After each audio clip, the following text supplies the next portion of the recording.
తిరుమల చరిత్రలో తొలిసారిగా తొక్కిసలాట జరగడం, 6 ప్రాణాల్ని హరించడం వెనుక అసలు కుట్ర బట్టబయలైంది. శ్రీవారి ఆలయం పవిత్రత, సాంప్రదాయాలకు భంగం కలిగిస్తూ ముఖ్యమంత్రి చంద్రబాబు ఏకంగా ఆ వ్యవస్థనంతటిని తన బినామీలైన ప్రైవేటు ముఠా ఆధిపత్యంలోకి తేవడం, వారి నిర్వాహకంతోనే ఈ ఘటన జరిగిందన్న విషయం వెలుగులోకి వచ్చింది. పైగా ఆ నిందను వైఎస్ఆర్సీపీపై వేసేందుకు టీడీపీ నేతలు వెనుకాడలేదు. ఇప్పుడు అసలు కుట్ర చంద్రబాబుదేనన్న విషయం బట్టబయలైంది.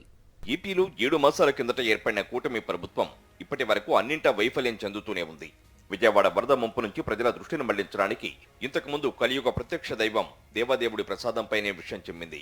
తిరుమల శ్రీవారి ప్రసాదంలో కల్తీ నెయ్యి అంటూ లేనిపోని అపోహలు సృష్టించిన చంద్రబాబు ఇప్పుడు ఏకంగా ఆలయంలోకి ప్రైవేటు వ్యక్తులను ప్రవేశపెట్టి తన గుప్పిట్లోకి తీసుకునేందుకు సాగించిన గూడుపుటాని బట్టబయలైంది.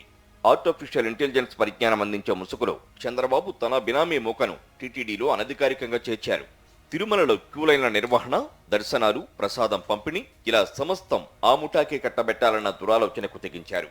అందుకోసం ప్రయోగాత్మకంగా వైకుంఠ ఏకాదశి దర్శన టికెట్ల జారీని ఆ ముఠాయే పర్యవేక్షించడం సరైన ప్రణాళిక లేక తొక్కిసలాటకు దారితీసి 6 భక్తుల దుర్మరణానికి కారణమైందన్న అసలు నిజం వెలుగులోకి వచ్చింది. తిరుమల ఆలయాన్ని గుప్పిట పట్టేందుకు చంద్రబాబు బినామీ ముఠా చేస్తున్న కుతంత్రాన్ని కొన్ని నెలలుగా పరిశీలిస్తున్న టీటీడీ వర్గాలు అసలు విషయాన్ని సాక్షికి సాధికారికంగా వెల్లడించాయి. ప్రపంచవ్యాప్తంగా ఉన్న శ్రీవారి అశేష భక్త కోటిని తీవ్ర ఆందోళనకు గురిచేసేలా ఉంది చంద్రబాబు కుట్ర.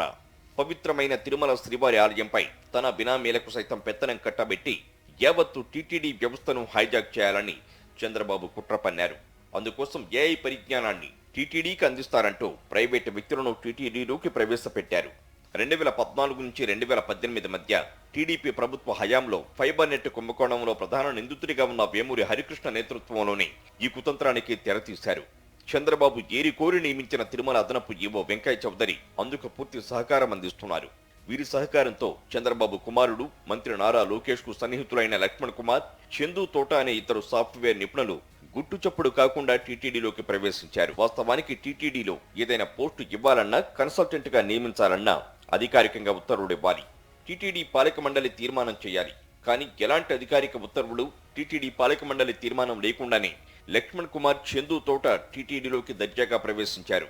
ఓ కేంద్ర మంత్రి దగ్గర గతంలో పిఎస్ గా పనిచేస్తానని చెప్పుకునే లక్ష్మణ్ కుమార్ ఏకంగా టీటీడీ అధికారిక సమావేశాల్లో పాల్గొంటున్నారు. అదనపు ఈవో వెంకయ్య చౌదరి పక్కనే ఈయనకు కుర్చీ వేసి మరీ ప్రోటోకాల్ మర్యాదలు అందిస్తున్నారు. ఆయనకు ప్రత్యేక ఛాంబర్, వాహనం, ఇతర సౌకర్యాలను కల్పించడం గమనార్హం. అంటే టీటీడీలోకి అనధికారికంగా అక్రమంగా ప్రవేశించిన ప్రైవేటు వ్యక్తులకు రాజ్య మర్యాదలు కూడా కల్పిస్తున్నారు. అది భక్తులు తిరుమల ఆలయంలో సమర్పించిన కానుకల నిధుల నుంచి కావడం గమనార్హం. ఏ పరిజ్ఞానాన్ని టీటీడీ వ్యవస్థలో ప్రవేశపెట్టడానికి లక్ష్మణ్ కుమార్, చందు తోట సహకరిస్తున్నారని టీటీడీ వర్గాలే చెబుతున్నాయి. ఆ మేరకు అధికారిక నోటిఫికేషన్ ఏమీ జారీ చేయలేదు. ఎందుకంటే ఏ పరిజ్ఞానం పేరుతో తిరుమల, తిరుపతిలో అన్ని వ్యవస్థలను బినామీలకు కట్టబెట్టాలన్నది చంద్రబాబు అసలు కుట్ర. తిరుమలలో గదుల కేటాయింపు, శ్రీవారి ఆలయం క్యూలైన్ల నిర్వహణ, టికెట్ల జారీ, దర్శనాలు, ప్రసాదం పంపిణీ ఇలా అన్నింటినీ ఆ ముఠా ఆధిపత్యంలోకి తేవడమే అసలు వ్యూహం. వేలాది మంది టీటీడీ ఉద్యోగులతో పటిష్టంగా ఉన్న వ్యవస్థను క్రమంగా నీరుగార్చి తన బినామీ ముఠాకే తిరుమల శ్రీవారి ఆలయంతో పాటు టీటీడీపై గుత్తాధిపత్యం కట్టబెట్టాలన్నది అంతిమ లక్ష్యం. అంటే తిరుమలలో గదులు, దర్శనం, ప్రసాదాలు ఇలా ఏదైనా ఈ ముఠా ద్వారానే జరగాలి. తిరుమల శ్రీవారి ఆలయంలో క్యూలైన్ల నిర్వహణ, టికెట్ల జారీ వ్యవస్థను గుప్పిట పట్టేందుకు రూపొందించిన విధానాన్ని వైకుంఠ ఏకాదశి టికెట్ల జారీలో ప్రయోగాత్మకంగా పరీక్షించాలని ఆ ముఠా భావించింది. వేమూరి హరికృష్ణ, లక్ష్మణ్ కుమార్, చందు తోట కొన్ని రోజులుగా తిరుమల, తిరుపతిలోని తిష్ట వేసి అదే పనిలో ఉన్నారు. పైలట్ ప్రాజెక్టును తిరుమలలో నిర్వహించే అవకాశం లేదు. అందుకే ముందుగా తిరుపతిలో పరీక్షించాలని భావించారు. అందుకే ఈసారి వైకుంఠ ఏకాదశి టికెట్ల జారీ ప్రక్రియను ఉద్దేశపూర్వకంగా తిరుపతిలో 8 కేంద్రాల్లో ఏర్పాటు చేశారు. కానీ చంద్రబాబు బినామీ ముఠా రూపొందించిన విధానం పూర్తిగా బెడిసికొట్టింది. వారు చెప్పినట్లుగా టీటీడీ అధికార యంత్రాంగం చేయడం వల్లే టికెట్ల జారీ అస్తవ్యస్తంగా తయారైంది. భక్తులు గంటల తరబడి రోడ్లపై నిరీక్షించి తీవ్ర ఇబ్బందులు పడాల్సి వచ్చింది. చివరకు తొక్కిసలాటకు దారితీసి 6 భక్తులను బలి తీసుకుంది.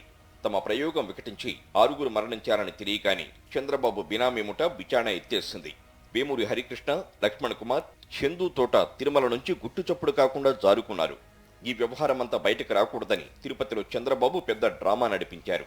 ఆయన తిరుపతిలో అధికారులపై చిందులు తొక్కినట్లుగా డ్రామా నడిపి నేరుగా బాధ్యతలైన అధికారులపై చర్యలు తీసుకుని అసలు విషయాన్ని కప్పిపుచ్చేందుకు యత్నించారు. కాగా తిరుమలలో కొన్ని నెలలుగా చంద్రబాబు బినామీ ముఠా బాగోతంపై టీటీడీ వర్గాలు తీవ్ర ఆగ్రహం వ్యక్తం చేస్తున్నాయి. పవిత్రమైన తిరుమల ఆలయం ప్రాశస్త్యాన్ని దెబ్బతీసేందుకు, సనాతన సంప్రదాయాలను కాలరాసేందుకు భారీ ఆర్థిక దోపిడీకి చంద్రబాబు బినామీ ముఠా పన్నాగం పన్నిందని ధ్వజమెత్తుతున్నాయి.